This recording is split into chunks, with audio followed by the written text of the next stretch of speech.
한스 크리스티안 안데르센 작품 몸집 꿋꿋한 장난감 병정.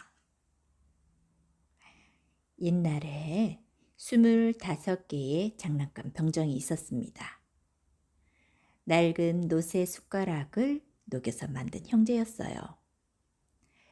붉고 푸른 군복을 차려입고 어깨에는 총을 메고 똑바로 앞을 보고 있었습니다. 장난감 병정이다. 이 말은 장난감 병정들이 세상에서 맨 처음 듣는 소리였어요. 바로 장난감 병정을 생일 선물로 받은 소년이 좋아 소리친 것이었지요. 소년은 상자에서 병정들을 꺼내어 책상 위에 나란히 세워놓았습니다. 하나같이 똑같은 모습인데 마지막 한 병정만 다리가 하나였어요. 이 병정은 마지막으로 만들어진 것인데 노쇠가 조금 모자라 다리가 하나가 된 것입니다. 하지만 외다리 병정은 다른 병정들과 다름없이 당당하게 바로 서 있었습니다. 이 이야기는 바로 이 외다리 병정에게 일어난 아주 특별한 이야기입니다. 책상 위에는 다른 장난감들도 많았습니다. 그중 종이로 만든 궁전이 있었어요. 작은 창문으로 들여다보면 궁전의 방들이 보였습니다.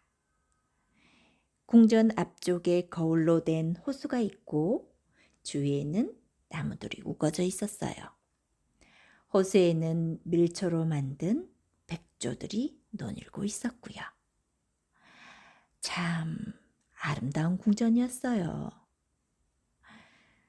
그러나 그중 가장 아름다운 것은 열린 성문 가운데 서 있는 작은 아가씨였어요. 이 아가씨는 색종이를 오려서 만든 종이 인형입니다. 아가씨는 하늘하늘한 예쁜 옷을 입었으며 어깨에 두른 푸른색 띠에는 얼굴만큼 큰 금박에 장미 한 송이가 꽂혀 있었어요. 두 팔을 활짝 펴고 다리 하나는 땅을 딛고 하나는 하늘을 향해 쭉 뻗고 있었지요. 언뜻 외다리 병정처럼 다리가 하나인 것 같이 보였어요. 외다리 병정은 아가씨를 보고 생각했죠. 내 색시가 되면 좋겠다. 하지만 귀족처럼 궁전에 살고 있잖아.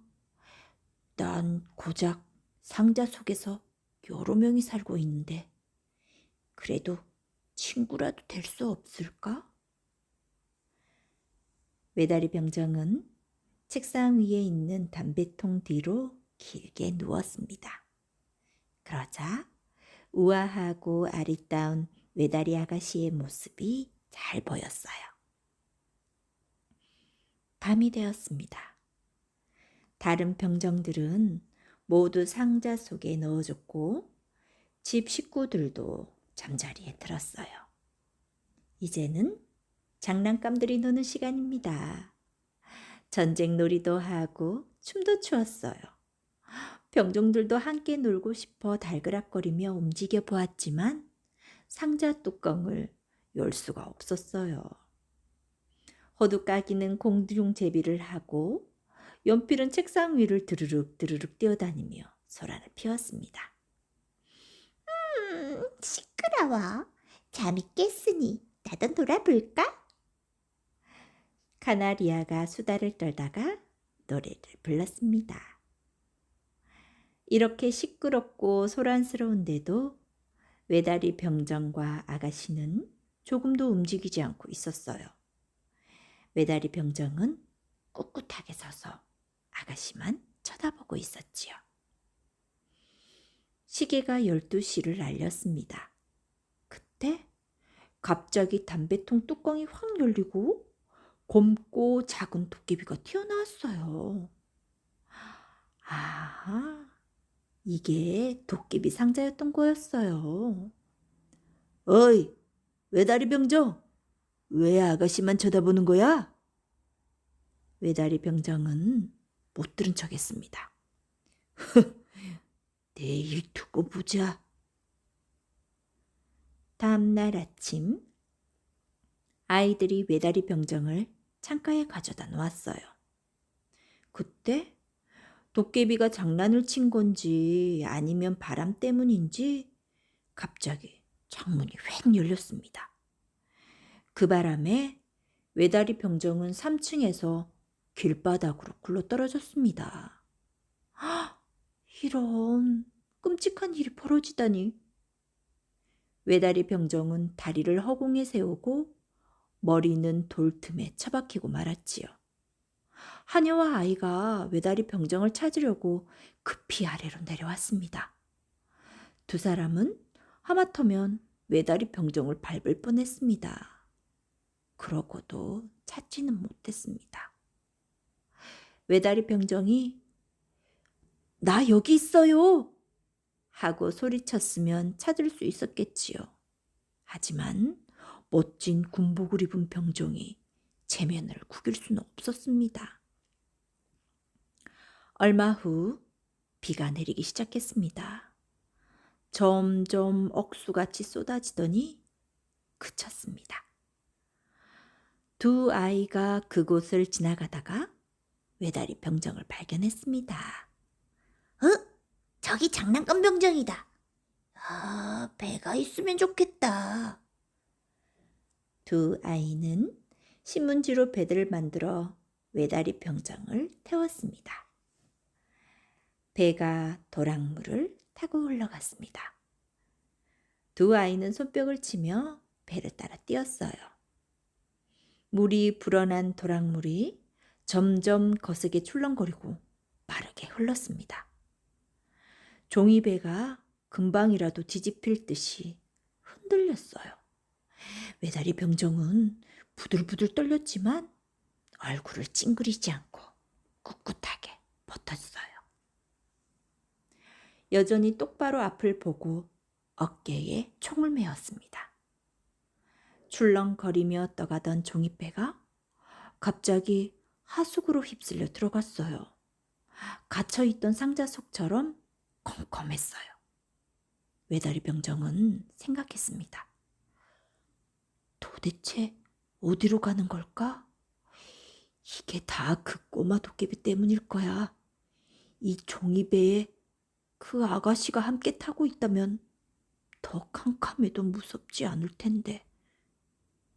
그때 하수구에 살고 있는 시궁지가 불쑥 나타났습니다. 어이, 이봐, 통행증 있어? 이리 내놔봐. 외다리 병정은 아무 대꾸도 하지 않고 총을 꽉 거머쥐었습니다. 종이배는 계속 흘러갔습니다. 시궁지가 쫓아오며 나무 조각들과 지푸라기들에게 소리쳤습니다. 저 녀석 못 가게 잡아! 통행세를 내지 않았다고! 이를 부두둑 갈며 소리쳤지만 소용없었지요. 물살이 더 거세지다가 마침내 하수구가 끝나고 햇볕이 환한 곳으로 나왔습니다. 그런데 이번에는 땅이 무너지는 듯 무시무시한 물소리가 덮쳤습니다. 작은 물이 운하와 연결된 것이었어요. 종이배가 멈추기에는 이미 늦었어요. 그래도 외다리 병정은 몸을 꼿꼿이 세우고 눈을 똑바로 뜨고 있었습니다. 종이배가 몇 번 소용돌이치면서 물속으로 가라앉았어요. 외다리 병정의 목이 물에 잠겼습니다.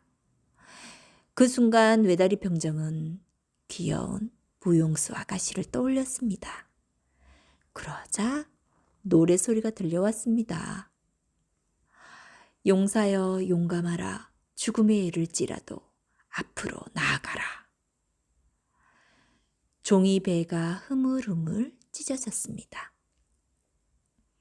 외다리 병정이 물속으로 가라앉는 순간 큰 물고기가 외다리 병정을 덥석 삼켜버렸어요. 물고기 뱃속은 캄캄했어요. 하수구 속보다 더 어둡고 비좁았습니다. 외다리 병정은 그 속에서도 꿋꿋하게 견뎠습니다. 물고기는 유유히 이리저리 헤엄쳐 다니다가 갑자기 펄떡펄떡 몸을 뒤틀더니 잠잠해졌습니다. 얼마 후 물고기 뱃속으로 빛이 쏟아져 들어왔어요. 장난감 병정이다! 물고기가 어부에게 잡혀 시장에서 손님에게 팔려온 것입니다. 요리하는 하녀가 이제 막 물고기의 배를 가른 것이었지요. 하녀는 외다리 병정을 꺼내 방으로 가져갔습니다. 아이들이 물고기 뱃속을 여행하고 나온 장난감 병정을 보려고 야단 법석을 떨었습니다. 하지만 외다리 병정은 뽐내지 않았어요. 아이들은 외다리 병정을 책상 위에 세워놓았습니다. 그런데 세상에 신기한 일도 다 있지요. 그곳은 바로 외다리 병정이 있던 그 집의 그 책상이었어요. 아이들과 아름다운 궁전, 그리고 귀여운 무용수 아가씨를 다시 만난 것이었습니다. 아가씨는 여전히 한쪽 다리를 높이 들고 서 있었어요. 외다리 병정은 너무 기뻐서 왈칵 눈물을 쏟을 뻔했습니다. 하지만 참았습니다. 말없이 아가씨를 바라보았어요. 무용수 아가씨도 외다리 병정을 바라보았어요. 서로 아무 말도 하지 않았습니다. 그때였어요.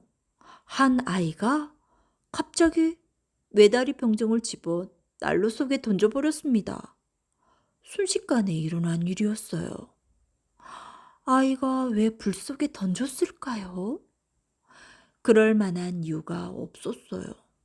이건 분명 담배통 속에 있는 검은 꼬마 도깨비의 짓일 겁니다. 불길이 외다리 병정을 삼켰습니다. 무지무지 뜨거웠습니다. 외다리 병정은 그 열기가 불길에서 나오는 것인지 아가씨에 대한 사랑 때문인지 분간할 수가 없었어요. 외다리 병정은 불길 속에서 아가씨를 바라보았어요. 아가씨도 외다리 병정을 바라보았습니다. 외다리 병정은 자기 몸이 녹고 있는 것을 느꼈어요. 그 순간에도 총을 들고 꿋꿋하게 서 있었지요.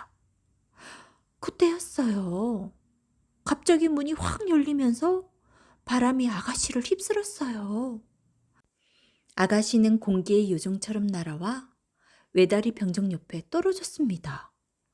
불길이 더 활활 타올랐어요.